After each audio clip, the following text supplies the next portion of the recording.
With Doubtnut, get instant video solutions to all your maths, physics, chemistry, and biology doubts. Just click the image of the question, crop the question, and get instant video solution. Download Doubtnut app today.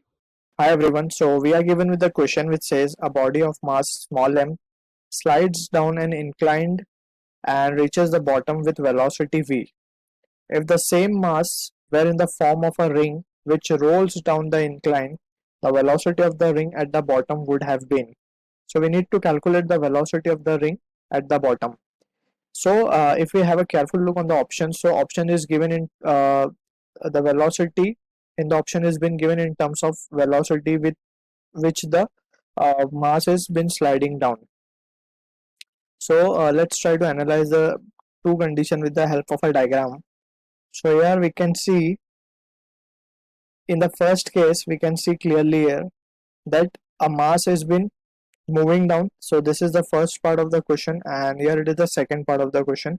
So we will analyze both individually. So when the block is sliding from a height of h, we can say it is having a potential energy associated with it, and as it is being released, so its potential energy will get converted into the kinetic energy. Alright, so we can write in the first part of the case, we can say the potential energy which is associated with the block will get converted into the kinetic energy. Alright, and with v velocity it reaches the bottom. So from here we can write this. From here the expression of v square can be written as mm will get cancelled out, so we are getting 2g 2gh. Alright, so this is the value of v square we are getting, or we can say the value of v will be nothing but under root of 2gh. Let's say this is our equation number 1. So for the second case now, we can see now instead of a block there is a ring that has been rolling down. So for rolling motion we can say again the ring is having a potential energy when it is at the instant, as we can see it over here, means at the top of the incline. So its potential energy will be mgh, and it gets converted into the kinetic energy, and kinetic energy will be two in this case, that is, one is rotational kinetic energy and one is translational kinetic energy. So we can write m v1 square. Let's say when it reaches the bottom, so it gains velocity v1. Alright, so from here we can write m v1 square, this is the translational kinetic energy, and for rotational we can write it as half I omega square.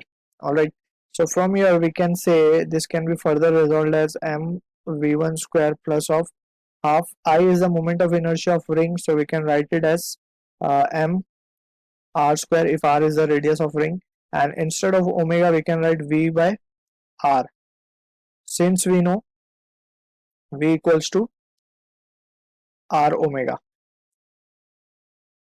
So therefore we can solve it further. So we can say this m will get cancelled out, so we are left with gh, and here it would be half v1 square plus of here also we are left with half v1 square, and this is equals to, we can write v1 square.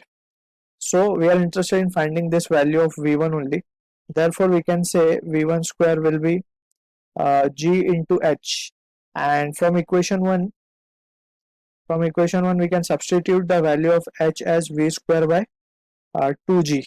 Alright, so we can write from equation 1, therefore the value of v1 square will be nothing but v square by 2, or we can say the value of v1 will be the velocity of ring at the bottom will be v by root 2. So this matches with option C.